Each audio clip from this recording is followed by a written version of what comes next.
plus en ce qui concerne l'affaire de Victoire. État de siège, l'état d'urgence, presque comme il Moko. Merci d'abord na président Félix Antoine Tshisekedi. Ndenge Aeko s'est rattrapé les Lokoana. Oh, il fallait qu'il t'en à côté quand maman a bandana. Waouh. Là, regarder la caméra, c'est mieux. Donc, elle s'est rattrapé et Loko autant à côté quand maman fallait qu'il bandana. À état de siège, na Congo Mobimba. Waouh. À autant qu'on a des régions. Pour nous, des régions, nous, personnellement, tous en avons contre. Comprendre? Pour tout le long discours dans Saladi, pour nous, tout le monde, ce que tout le monde faisabilité. Vous comprenez? Mais tous les Congolais, tous avertis. Ils sont tous avertis. Tous le monde qui gestion de tout ça, on a transparence. Ceux qui cachoter les allées, ici, on va comprendre. Le col à. Cachoter, on devrait comprendre que la saline animale. Le col à moi, ma cambo, le budget, vous avez 7 milliards. Nani aliboso donc na mboka ndenge ezalaka to na moto fa biso mbala 7 milliards wana ekuta awa bazoboma biso depuis 1996 ti lelo na Congo mobimba. Donc Congo fait un état de siège et puis il faut rompre relations diplomatiques na ba pays oyo eza ko agresser Congo na ba pays oyo batuana ba rebelle wana ba utaka na Ouganda, na Rwanda. Et il y a des connus de tous. Alors pourquoi tu regardes les relations avec les pays où aussi nous avons des bateaux de agresseurs? Vous comprenez? Moi je suis totalement contre les bateaux. Et puis, il faut tout ça la clôture dans la frontière de les pays où il nous faut ça. Et puis, son président Zoye Baté, dans le chapitre 7 des Nations Unies, ils ont payé sa pouvoir.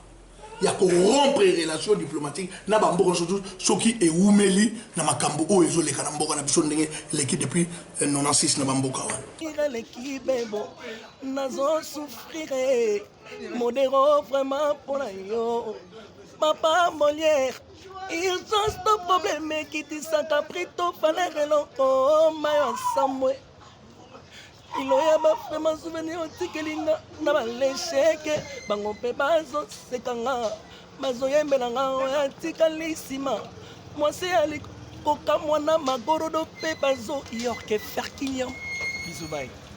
Bonjour Ndeko. Bonjour. Pour le compte à Molière TV et puis nous bande côté info là. Pour se présenter le sur caméra là, c'est la ligne na le sur caméra là biso. Wazali boso ya caméra na bino ezali ndeko na bino Koko Matone Kimbangu Congo na uti Londres. Koko Matone Kimbangu Congo. Est-ce que on est un vrai Congo pour ne pas passer sur na baboti to ya Congo moko obakisika là. Parce que moi Congo ya honnête en fait.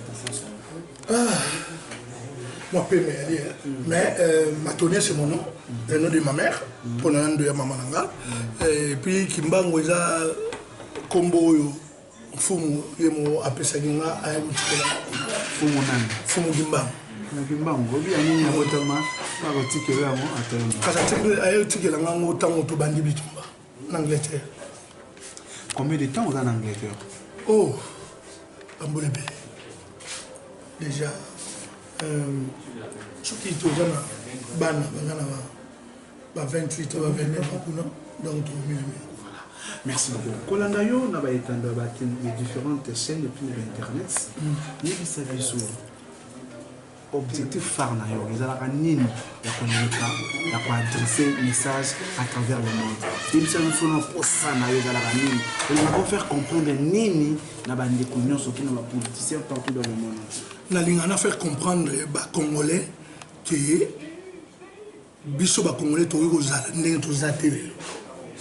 Donc tous les lelo il y a mon dépassé na ngai na motema na ngapela ndenge za na za d'accord te na vie ba congolais tous en même awa na boka même liban na boka nous allons détailler certains points et lingolo baké ba congolais tozo vivre lokola bano bazana héritage mais bazo jouir na côté Donc, passe dans les arrières.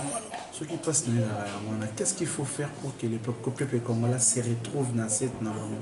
Yangwana, na mouvement Oyo, na sala, Yangoyo, Bolingwa Mabele, et les Kiabatu, tout le monde, il faut investir dans l'homme congolais.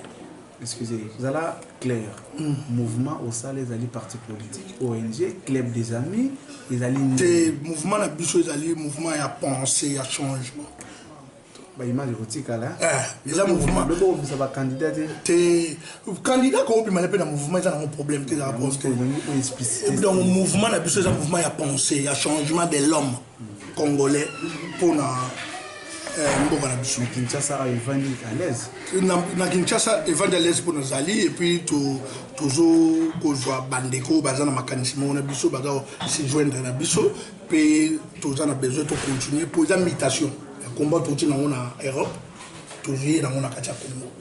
Mouvement des mouvements malais qui est beaucoup mécanicito on va bien avoir quelques membres déjà pas membre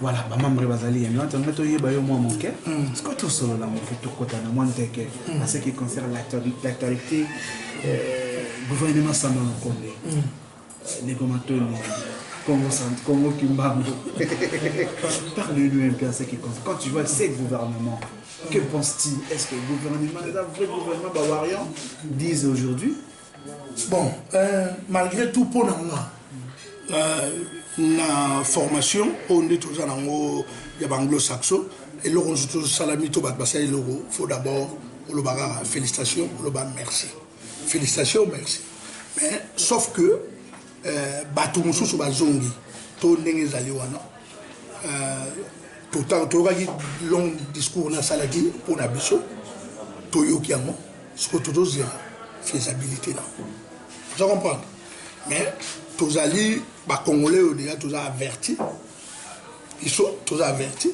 tous au monde que gestion de tout ça on a transparence ce qui va cacheter les allées ici m'a comprendre le col à cacheter on ne comment comprendre que la saline na lingala le col à moi ma cambo pour baler na so que budget dans la 7 milliards nani aliboso donc ça donc na mboka ndenge zalaka to na mutu fa biso mbala moke 7 milliards wana ko uta awa yango to sala na ngope boye yango la transparence va faire ndenge zalaka mais le quoi déjà moi mulili et puis ça déjà bien comprendre déjà donc et peut ça déjà bien mauvais départ et peut ça bien déjà comprendre et puis bateau babimi o babimi na gouvernement autour les kaya ilunkamba Congo fait comme na ezaleli ya kopesa kabiso bilan na chaque département chaque ministère qui na ministère oyoyo akotaki tozalaki na likambo boye asali boye azongisi boye etikali boye déficit ou bien bénéfice on a mboka a baksané faut comment travailler bon vous en pas personne tout bandi ko travailler bon na Congo et vous appelez bien voilà tous autant l'a été en fait parlez-nous ce qui concerne l'état de siège expliquez bien selon votre connaissance certaines personnes vont comprendre dans votre bon il était que vous avez ma connaissance na yo à chaque téléspectateur va être partout à travers notre chaîne. Mais quand on explique sur ce qui concerne l'affaire des victoires. État de siège, l'état d'urgence de l'Angara, presque comme il a merci d'abord na président Félix Antoine Tshisekedi Ndenge Aeko s'est rattrapé de l'Okoana où il fallait qu'il t'a côté comme maman abandonné. Waouh. Là, regardez la caméra, c'est mieux. Donc, il s'est rattrapé et l'Oko t'a côté comme maman fallait abandonner. À état de siège na Congo mobimba. Wow. À Ochanga na des régions. Pour na des régions ngai personnellement tous en ont contre. Comprendre? Pour bazobo mabiso depuis 1996 tilelo na Congo mobimba. Donc Congo fait un état de siège. Et puis il faut rompre relation diplomatique na ba pays oyo eza ko agresser Congo na ba pays oyo batouana ba rebelle wana ba utaka na Uganda ba utaka na Rwanda et yebani connu de tous utaka na Burundi. Alors pourquoi tu regardes les relations dans les pays wana aussi nous avons batouana de ba agresser. Vous comprenez? Moi je suis totalement contre na batouana. Et puis faut tout ça la clôture na frontière na biso na ba pays wana. Il nous faut ça. Et puis, son président Zoye Baté, dans le chapitre 7 des Nations Unies, ils ont payé son pouvoir. Il y a qu'on rompre les relations diplomatiques. N'a pas ce qui est oumeli dans ma cambo où ils ont les canamboka na biso l'équipe depuis 96 na bamboka. Tout à point. Merci beaucoup. Tout le monde est là, papa Simon Kimbamou. Merci beaucoup. Les appels se vont dire, les autres personnes. Mais je suis sûr pourquoi Dieu. Il y a certainement un mois, tu peux célébrer 100 ans d'existence de l'évangélisation. Il y a l'église Simon Kimbamou. Précisément, il nous a laissé ça fait certaines années. Et puis certaines semaines, il y a des 2 semaines aussi. Tu peux fêter 62e anniversaire. Il y a vraiment Mouelo. Alors explique-nous, fais la lecture aux papa Simon le voit la main. Et puis moi, en résumé, mon cœur, parce que prochainement, tu vas attendre la romanie la moquette. Matodo, pour nous, Fumukimbangu, ils ont une dimension où nous bélier et nous Fumukimbangu, d'abord, Congolais, il faut la définition de Nzambe. Nzambe, l'accident, Dieu, c'est qui? Surtout bandi ko yeba yango penda na kati na mozindo nango na ba dimension o nga na koma na o na yebeli na o na salaka Fumukimbangu na Nzambe. On découvre comment na découvrir yango na makambe belé o personnellement nga mo na kutana nango lokola to comment pas nga comprendre to neti nga na kota na moto ti na kota na moto mena sikati comprendre bato bayebi bamonaki période moko bamona nga awa omona na neti na liso awa yaki moto ba paupière na nga na basil na nga nyonso ezikaka comprendre mais moto alekisa nga na kati ya moto wana ye comprendre alekisi nga na kati ya moto wana kaka ba paupière na basil eziki elongi nazoyoka moto nayokaka moto mais nazokende France makambo esami lelo lobi naokende France mais nazaki oblige nakende mais na train nalali aye mpe aolakisa nga so okomi na France osomba elokisi oyoyo yango huile oyo osomba opakola nakutana na mambo ebele oyo torate ebele oza comprendre asali ebele kati na biso surtout na komba oyo tobundi ya Congo tozobunda na kombo ya Fumukimbangu na kombo ya bakoko yango na mondele akoka biso te mpo balingai ya ye moment donné balingai baklasse biso na rang ya baterroriste comprendre on a ça 5 jours na cachot ok bafouiller ndako na pendant 3 jours pour nous ba Congo vous en parlez mais chaque jour nazarana ye vous en parlez merci non ça va à suivre merci beaucoup les tout des noms satisfaire tout va continuité au faire vraiment traiter mon pour les caméras dernier message phare pour la participation pour le compte à Molière TV na Canal Plus et puis na bandeko info lila Matondo mingi merci de vous passer une opportunité surtout les agues surprise et bagité na okuta na bino na bagité na osala mission na bino mais bo sali yango pour na bolingo mabele pour na bolingo mboka na sepeli soki ozala susu occasion mususu za malamu mingi koleka lelo na websaka peuple congolais politiciens, policiers, militaires ou soldats, abattre la mboka, abattre la mboka des peuples. Mais peuple on a fait à la maïele, à la éduquer, peuple on a fait à la informer, peuple on a fait à la former.